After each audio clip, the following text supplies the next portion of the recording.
We're just continuing to look here at really the conclude. We're going to look at a really important concluding discussion on one element, and then we'll be moving on to just to finish off the rest of the details. This is the slide that kind of gives the overview of how the book has progressed with regard to the frustration that Solomon is working under with regard to trying to really determine how everything fits together. Not in the little pieces, but in the really, really big picture, but includes some smaller items, which we will see today. And we've noted the various frustration discussions that all end in refrains. And we're in this last segment from chapters 6 through 8 with regard to exploring some details. And we find here that there's another really important discussion, and it kind of rounds out what's at the root of Solomon's quest, of what he's trying to do, and what is frustrating him so. So this is what we're going to be looking at, chapter 7, verses 23 to 29. All this I have proved in wisdom, and I said I will be wise. Now we're going to be noting today the importance of wisdom and wisdom ideas and wisdom literature. So I've just kind of underlined the words that bring that up in this passage. I said, I will be wise, but it was far from me. That which is far off and exceedingly deep. Who can find it out? I turned around and my heart sought to know and to search out and to seek wisdom in the scheme of things, and to know that wickedness is stupidity and that foolishness is madness. I find more bitter than death the woman whose heart is snares and traps, whose hands are chains. Whoever pleases God shall escape her, but the sinner will be ensnared by her. Behold, this I have found, says the preacher, one to another, to find out the scheme, which my soul still seeks, but I have not found. One man among 1,000 I have found, but a woman among those I have not found. Behold, this only have I found, that God made man upright, but they search for many schemes. Now, as you read through that, you may have read through this many times, you might be saying, why is he going to spend so much time on this? Because it's got all these weird concepts in it. And how in the world can that fit together to make sense? And I, to be honest with you, emotionally, often feel that way when I get to this passage. But then the more I study it, the more I see that it really is an important discussion. And so I want to spend the time looking at it this morning. Now, one of the things that is apparent as you read through Ecclesiastes is Solomon writing, and I assume it is Solomon, though he only calls himself Kohelet. But that's intentional with regard to how he's structuring this whole material and his part and the part he's playing in it. But he also wrote the book of Proverbs. And you really cannot understand Ecclesiastes if you don't grasp basically what's going on in Proverbs. Because while this is not a rehash of Proverbs, there are a lot of proverbial types of ideas in it. And everybody notes that. The more extreme interpretive approaches say, well, Proverbs really makes a lot of sense, and here it's anti-Proverbs because it's talking about the overturning of what Proverbs seems to be establishing as a rule of behavior and what to expect. And that's true, but when we understand what Solomon is about, that is not a conflict, but it's complementary. But I want to look at the first 7 verses of Proverbs. And this is just a slide that I've adapted from material that I've used in teaching the book of Proverbs. But the first 7 verses are introduced like this, after the Proverbs of Solomon, son of David, king of Israel. For attaining wisdom and instruction, for comprehending the words of understanding, for acquiring instruction in prudent behavior, doing what is right and just and fair, for giving prudence to the simple, to the young knowledge and discretion, let the wise listen and add to their learning, and let the discerning get guidance, for understanding proverbs and parables, the sayings and riddles of the wise. And I would have this all animated, so I'd just be revealing parts of it as we go. But you notice I've got an arrow from the first line in verse 2, for attaining wisdom and instruction, to what amount to verses 3 and 4. because Proverbs has two thrusts. One of it is behavioral. The word hokema means the development of a skill. And the words prudence and doing what is right and discretion all work in the behavioral realm. But the second part of verse 2 says, for comprehending the words of understanding. And that's the second element of Proverbs. It's to, as it says in verse 6, for understanding proverbs and parables, the sayings and riddles of the wise. So that's the thinking element of Proverbs. That there is the ability to understand things, to penetrate through things that are riddles, things that are conundrums, things that are problems with how to grasp the whole of this world that we live in, even with God's revelation. And that's what's going on in Ecclesiastes. In Ecclesiastes, there is a conundrum, there's an enigma, there's a riddle. And Solomon is trying to discover that. And he can't, and that's what frustrates him. And all of the negative statements that seem so pessimistic and so futile, that's what they revolve around. And this passage you're going to look at today is addressing that. And so we need to understand that about Proverbs, and we're looking at this section with the latter part, for comprehending the words of understanding riddles to the degree that they are understandable. And so we'll come back to this because there's another aspect of Proverbs that comes in this passage. So just starting here with the first three statements in chapter 7 and verse 23. All this I have proved in or tested by wisdom. I said I will be wise, but it was far from me.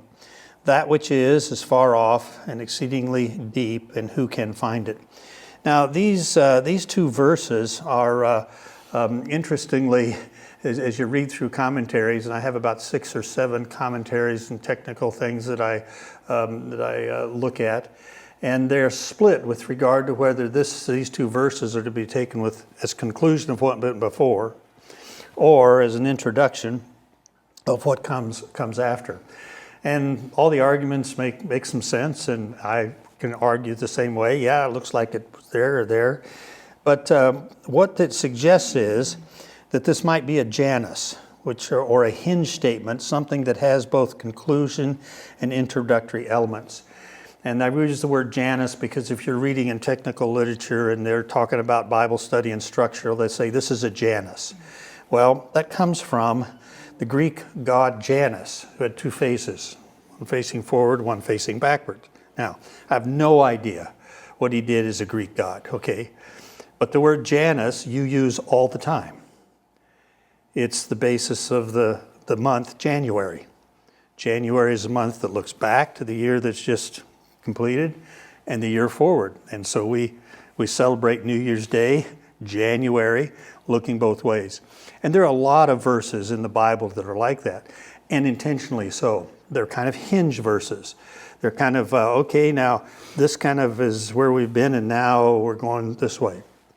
And so it's common, and I think that's how we take these verses, and they do have some direct relationship to what's just happened, but they are going to also move forward, and so that's what we'll look at today. He says in verse 25, I turned and my heart sought to know and to search out and to seek.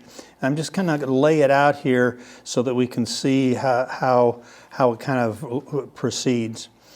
And to seek wisdom and the scheme of things, and to know wickedness is stupidity, to know that, or to know the wickedness of folly and the foolishness or the madness and folly.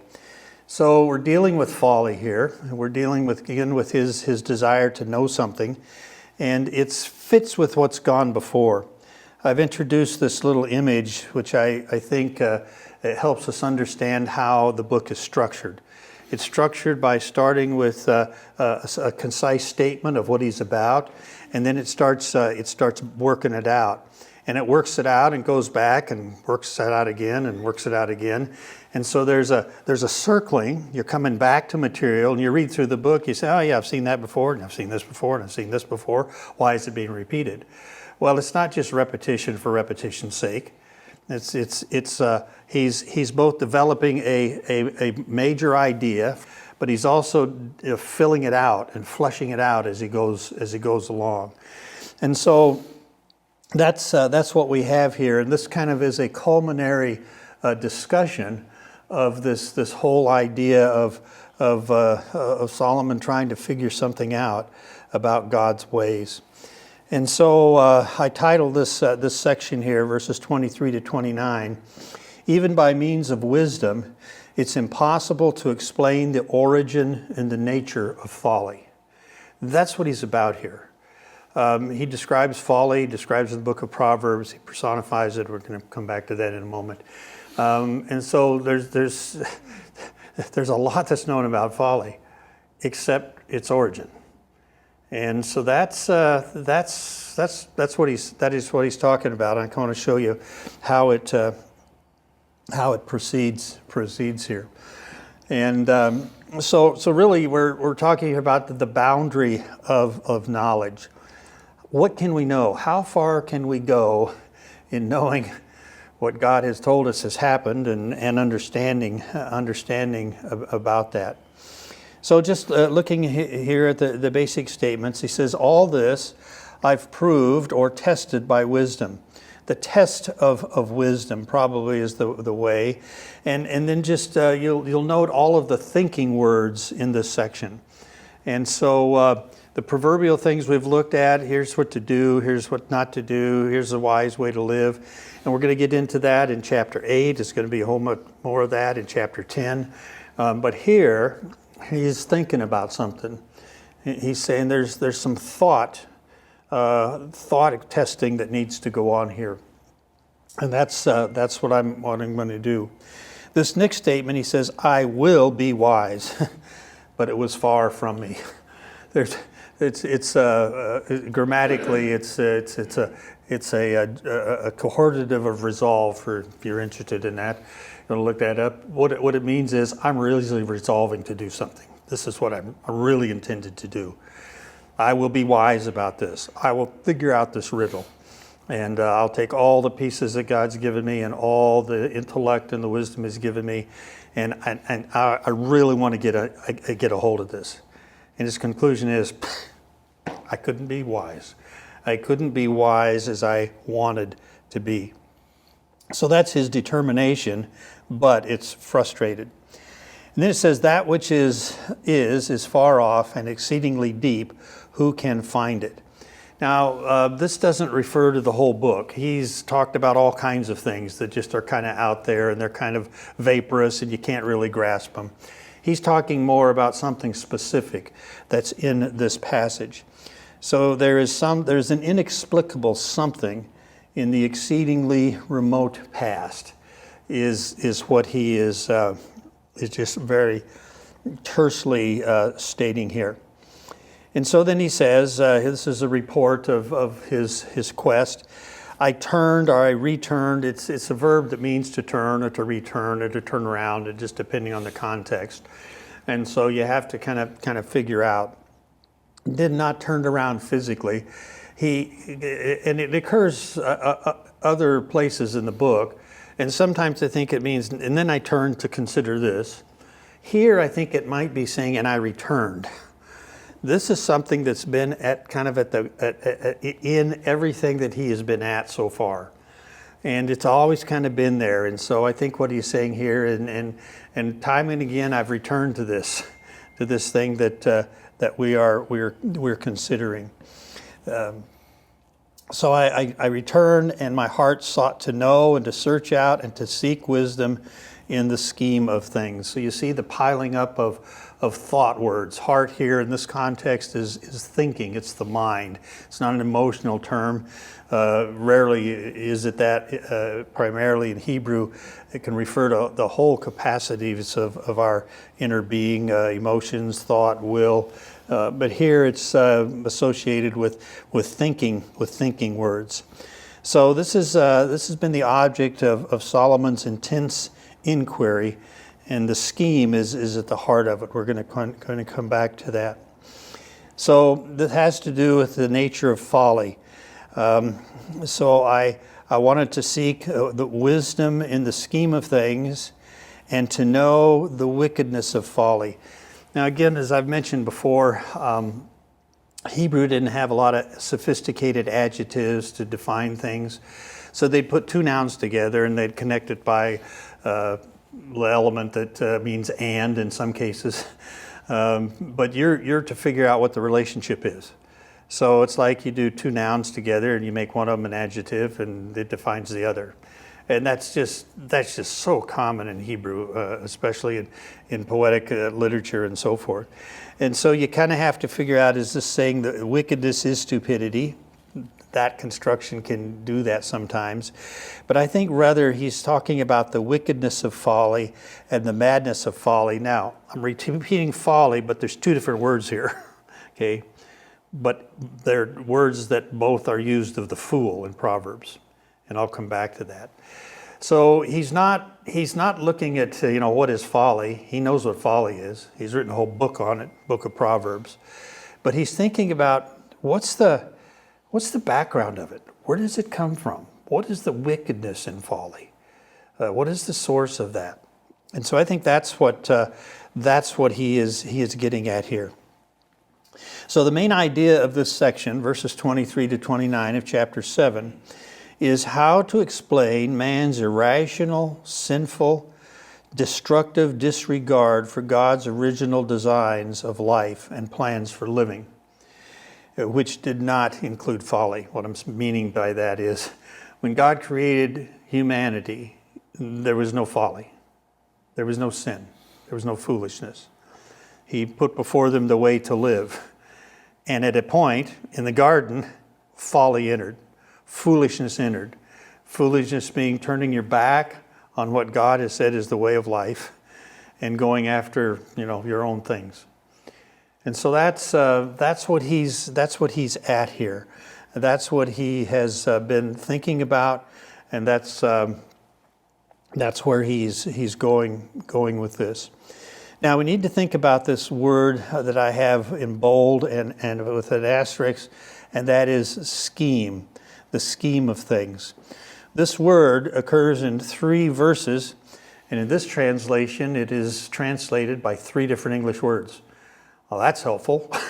Not sometimes. Now, again, sometimes you have to do that to get across the statement, and that's okay, but you need to see that there's a connection here. So he says, I return to seek the wisdom and scheme of things. In verse 27, he'll say, behold, I have found this, says the preacher, adding one thing to another to find an explanation. It's the same word, scheme, and I'm going to explain this word. And then, behold, I have only found this, that God made mankind upright, but they search for many inventions. Same word, scheme. Okay, so we need to think about this. The word here is heshbon, if you're interested in that sort of thing. And I've just given you some lexical background on this. Leon Wood says that the basic idea of the word, and this is including the verb and the nouns and so forth, the basic idea of the word is the employment of the mind in thinking activity, okay? In thinking activity. Reference is not so much to understanding, but to the creating of new ideas. Hence, you get inventions as one translation, okay? Another guy, John Hartley, says this about this word that's used here in this context. He says it's related to the meaning of the verb to plan or devise or invent or to scheme, and encompasses the intricate plans, schemes, and inventions produced by human thought and ingenuity. And then in 729, which is this inventions word, it stands for the results of intricate thinking, including complex systems of thought, marvelous artistic works, and amazing inventions. Okay, now I'm going to give you some illustrations of that in just a moment. So the definition of this word translated scheme, explanations, inventions, it's either a plan or program of action, okay, or a systematic or organized configuration, the rationale of something. Now it's easier to illustrate it, and you're going to be aware with every one of these contexts, and you will have read this word, and I just want to show you how it's being used. And this is from the article by Leon Wood, and he talks about the variations. There's 6 variations with how this word is used. I'm going to share just the 3 of them or so. It's most frequently used in the idea of planning or devising something, okay? We all make plans. We all devise various schemes and strategies for tackling some project or coming up with some solution to something. It's used twice in Genesis 50:22. Joseph uses the word twice. First, when he says that his brothers meant, planned, schemed what they did for his harm. But God planned, schemed, invented, intended for that to turn out for good. That's the word that's being used there. So it's the idea of planning something and being intentional about something and devising some sort of strategy, some sort of procedure, some sort of course of action. And that illustrates the word. Here's an interesting place it's used, Isaiah 53:4. We esteemed him stricken, smitten of God, and afflicted. The word translated esteem is this word heshbon. Okay, so the people that this is referring to, which is the generation, the people that actually put Jesus to death, when he hung on the cross, what was their determination? What was their understanding of what led him to that point? Well, he was a criminal who was dying for his sins. So we put together what we could understood as the events leading up to this. All right. Now it was a miscalculation, right? And this word is actually used as calculation it's an accounting term too. Okay. So that's it's used there with regard to a misunderstanding of what it was that led to Jesus' death, the events that led up to it. And then there's a variation that means to invent. Bezaleel was chosen by God as a builder and of the tabernacle and the works in the tabernacle. And it's used when it talks about him devising or inventing various artistic productions using gold, silver, and brass, okay? You don't just throw it into the fire and it comes out. You have to know something. You have to know how those metals work and respond, and you have to know what the tools to use. And so you think through. I don't know if you've ever studied art or architecture, but these great artists didn't just sit down and say, oh, what do I want to paint today?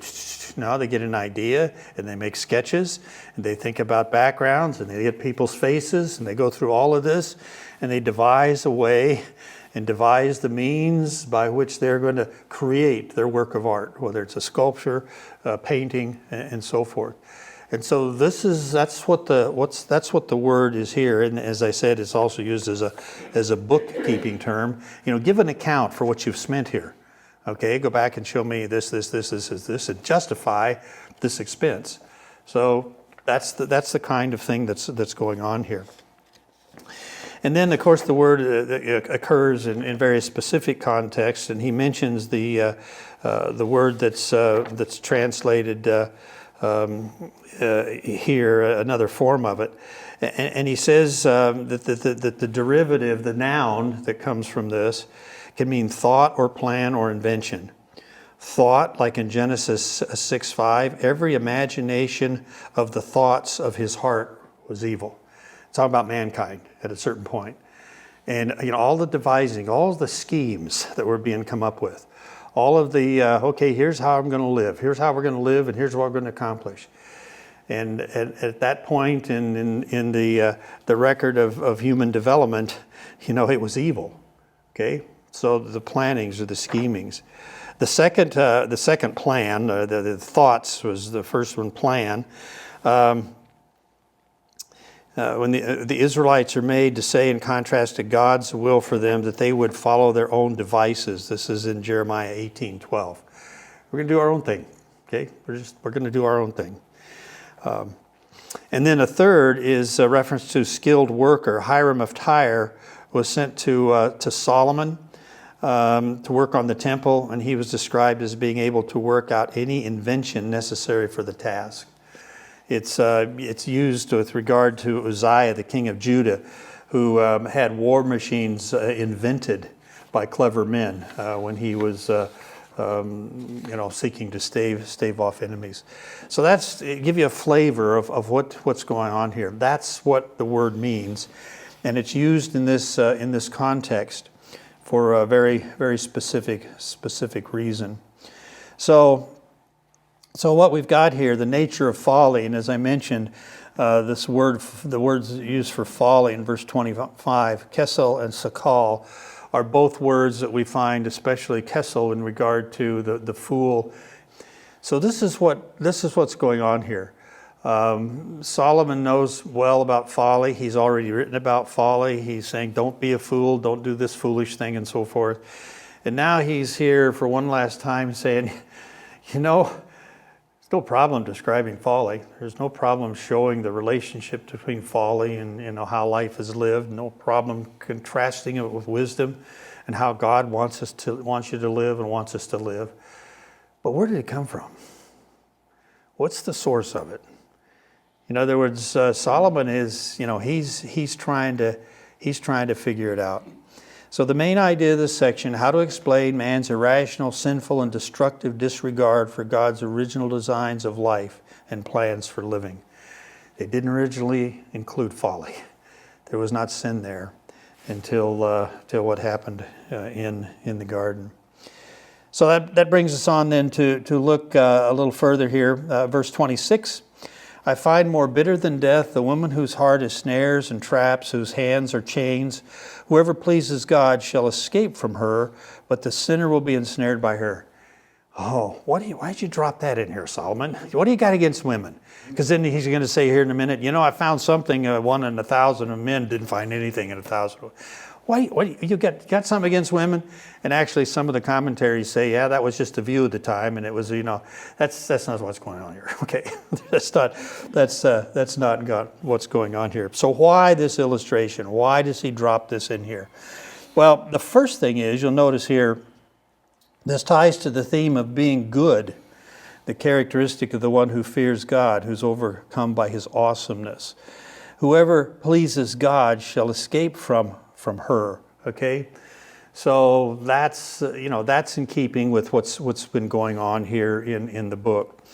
But there's also another thing going on here, and I think it's very intentional, and that is the adulteress is often warned about in Proverbs. Okay, and you read through Proverbs, it's a recurring theme and an important theme. And again, this is just from some of the material I've done in Proverbs, just summarizing, beware the adulteress. Chapter 5, verses 1 to 23, he just lays out the things that you forfeit. You forfeit the best things of life by getting involved with the prostitute, with the harlot, with that who will lead you away from faith, not only faithfulness to your wife, but faithfulness to God. In chapter 6, verses 20 to 35, adultery is stated to incur the severest of penalties. Promises all this wonderful stuff, but it just leaves a person destitute. And then in 7, 1 to 27, the adulteress is powerful in her deadly enticements. So 3 times in the opening 7 chapters of Proverbs, Solomon has taken time to describe the wiles and the threats and the penalties, the things that happen as a result of the harlot, the adulteress, and getting involved in that. And that really is part of a bigger theme in the book of Proverbs, where we find both wisdom and folly being personified. We find them being personified. at the beginning of the book, in chapter 1, verse 20, we find this statement about Proverbs, and it says, "Wisdom calls outside."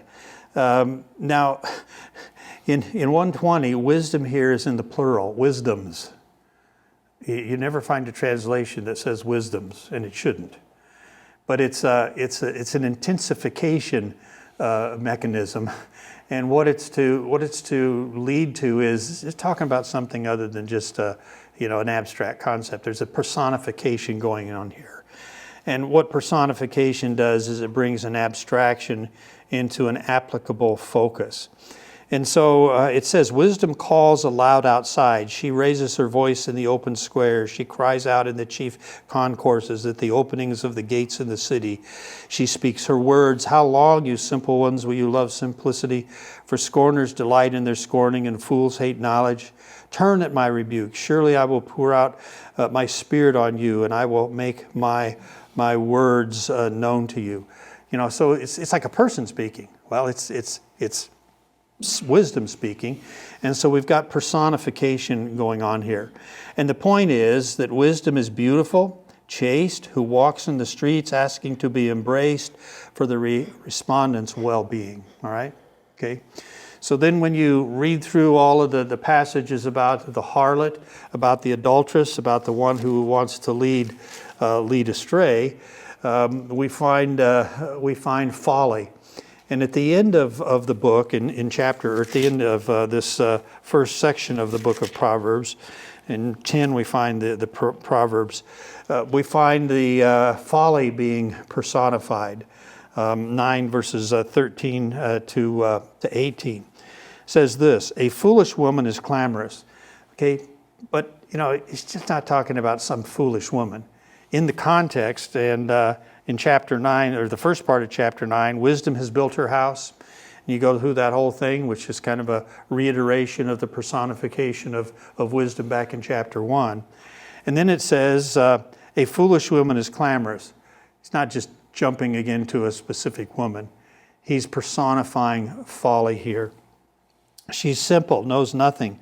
She sits at the door of her house, on a seat by the highest places of the city, to call to those who pass by, who go straight on their way. Whoever is simple, let him turn in here. As for him who lacks understanding, she says to him." Now, that is virtually what wisdom does in the first part of the book. To the naive, to the simpleton, come and I will give you life. I will give you what God wants you to have. And so we have the words in the mouth of the folly personified. But then it says after that, "Stolen water is sweet, and bread eaten in secret is pleasant. But he does not know that the dead are there, that her guests are in the depths of hell." So what we find here in the book of Proverbs is this personification of folly. A lord, loud, boisterous, and brazen. Somebody has said a slatternly trollop. Okay, I don't know who said that, but it's a slatternly trollop. To embrace her is to embrace death. So as we saw in chapter 1, verses 20, wisdom calls aloud in the street. And then here in chapter 8, verses 13, the foolish woman, this Madam Folly, if you will, sits at the door and calls to her, "Simple, come in." But they don't know that her ways are death. So I think that's the third reason why this illustration here of the woman whose heart is snares and traps, whose hands are chains, is brought in. That the adulteress is a personified, or is a personification of Madam Folly. And so what Solomon is looking at here is what's the origin of evil? What's the origin of folly? Well, what was it? What led up to that? Who led up to that? Satan planted seeds. Satan. Now, do you suppose he was just in the garden one day and all of a sudden an idea popped into his head? Hey, I wonder what will happen if I offer this apple. No. There was a plan. There was probably observation. There was, who knows, maybe eons that's been going on when Satan has been looking and scheming and thinking. And by this time, he from already maybe led a host away from God. I mean, in Satan's heart, there's rebellion. And so he's devised a scheme, okay? A set of steps designed to introduce folly into the human realm. And in this, of course, we see sinner here. Whoever pleases God shall escape her, but the sinner will be ensnared by her. Folly and sin, they're equated, okay? And so we know how it was introduced. We know when it was introduced, but we really don't understand the mechanism. And we run into all these questions. Okay, well, where did evil come from? Well, so go start reading in philosophy. Got all kinds of interesting suggestions from the realm of philosophy. So that's what's going on here. That's what the background is, I think. So Solomon has found this. He's found more bitter than death, the woman whose heart is snares and traps.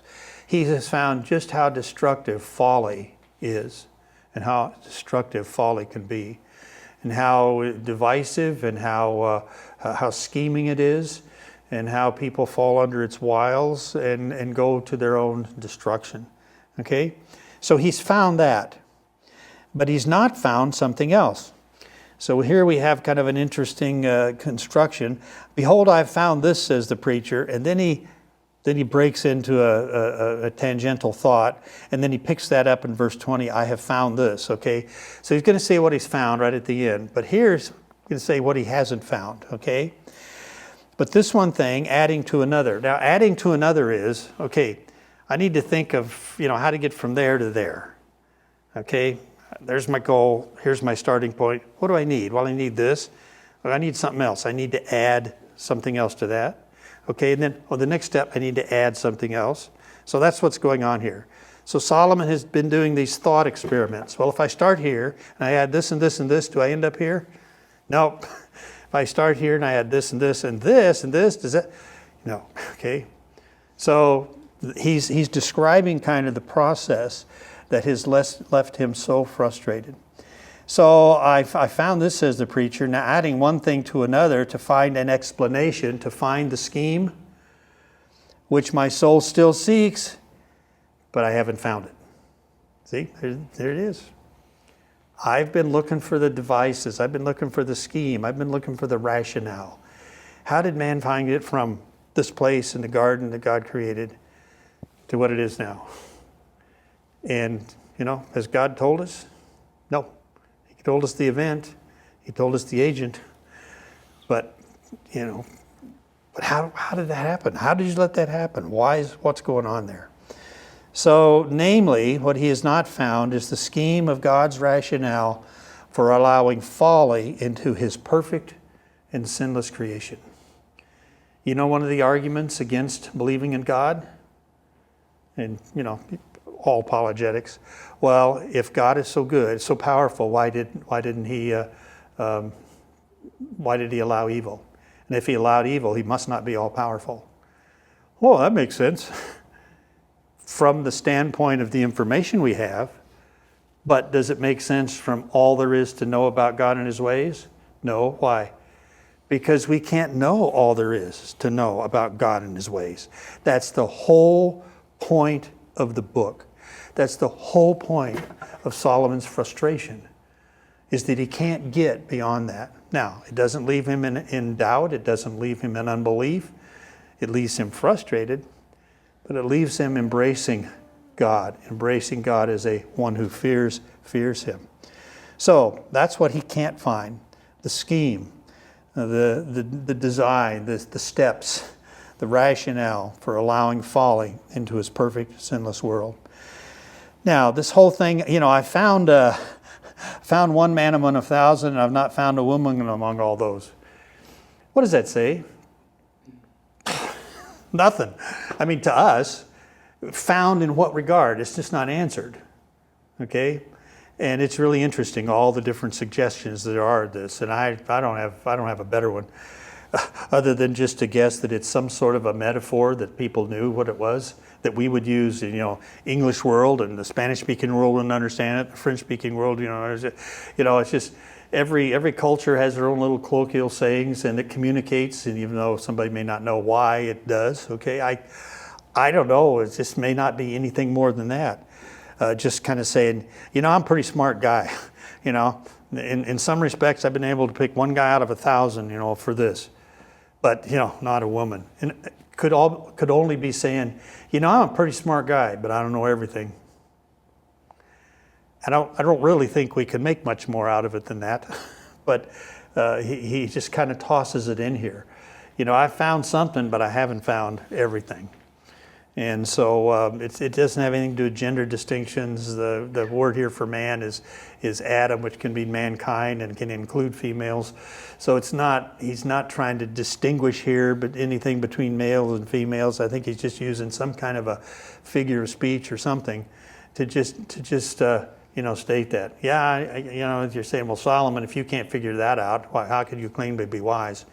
And he's just saying, well, nobody can claim to know what I'm just saying I haven't been able to find out.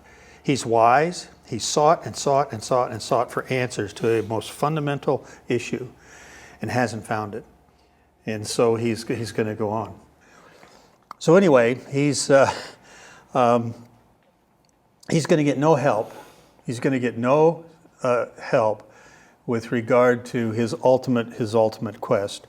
So he gets through that sort of aside, and then he goes on to pick up what he started in verse 27. Behold, I have found this, that God made man upright, but they search for many inventions. They've searched for many devices, many schemes in order to live their own life. And that's what's going on. God created mankind without folly, but people keep making up their own truth about it, okay? We can spin all kinds of things, and we do. Our daily lives, if we are involved with anything on media, on television, listening to news reports, talking with people, listening to conversations, reading books or articles, you're going to find people spinning schemes of why this and this have happened. This party says, well, this is the problem with our country, and this party says, no, this is the problem with our country. And they might overlap, they might be completely different. Both of them are understandings as to cause and effect relationships. Okay, well, we started here, and this and this and this and this, and this is why we're here, all right? So the point is, God has made us with the capacity of doing that, okay? Now, it has good benefits. That's why we can invent things. That's why we can learn how to clothe ourselves. That's why children can grow up, literally grow up, okay? They learn how to dress, and they learn how to eat, and they learn how to close the door, and they learn how to watch before they cross the street. They plan. They learn to plan. So God has made that. All inventions come because people are looking for something. Now, sometimes you just discover things accidentally. Okay, that's not what this is talking about. This is talking about, there's point B, I'm at point A. How do I get successfully to point B? And it works in science, it works in math, it works in economics, it works in social constructs, it works in education. And there are competing schemes. There are competing devisings, all right? And so that's what he's at here. God had a rationale for the creation of human beings. And God has a scheme and rationale for why he allowed sin into the human race. And we have little hints maybe of what it is, but we can't say, well, definitively it is this. And I don't care what theological system you come from. We cannot answer that. We can say, well, he's shown this, and that could be one reason, that's one offshoot. But there's no way we can ever get into God's mind about what was going on there. But we will make something up. We will tell you why that person acts like that. Or this party says that, okay? Or, that, is whatever. That's just, that's the way we are. Now, God has given that to us as a gift, but it's also a curse because it falls under sin. And it falls under us trying to act like we're God without the knowledge that God has to act. Okay? So I think that's what's going on here. Isaiah 55, 8 and 9. My thoughts, heshbon. Actually, it's mahashabab, but that's just a different form of this word. My thoughts are not your thoughts. My devisings. Okay? My rationales. My inventions, my inventiveness, my ways of getting about things.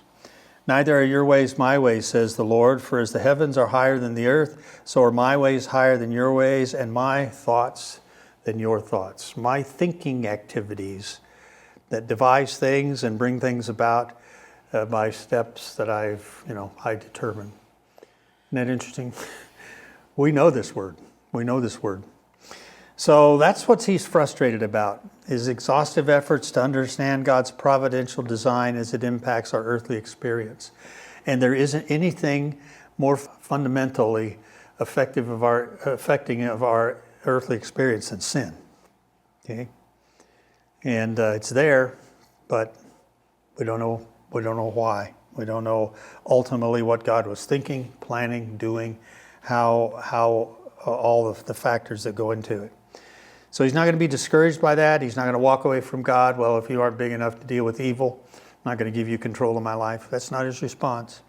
He concludes that we must enjoy life as a gift from God, all the while living it responsibly by trusting in the one to whom he must ultimately give an account. So chapter 7 began with an exploration of mankind's inability to understand the overall design of God's plan on the basis of what we are able to observe and analyze. It has commended a serious long-term approach to living through the application of wisdom, and that's very clear. However, it highlighted the inability of wisdom to explain the reversal of what the righteous and the wicked justly deserve, and we've taken a look at that. And finally, it concluded with a failed attempt to discover God's skillfully crafted design for the governance of his world, remarking that man's prone to make up his own rationale for living rather than submitting to God's specific instruction. And then chapter 8, which we will pick up next week and finish next week, we'll explore some of the further enigmas. But it'll all be just, and let me just show you some more enigmas that we can't really explain because we do not have the rationale of God's mind as to why he devised this whole thing called humanity and our history with him as he did.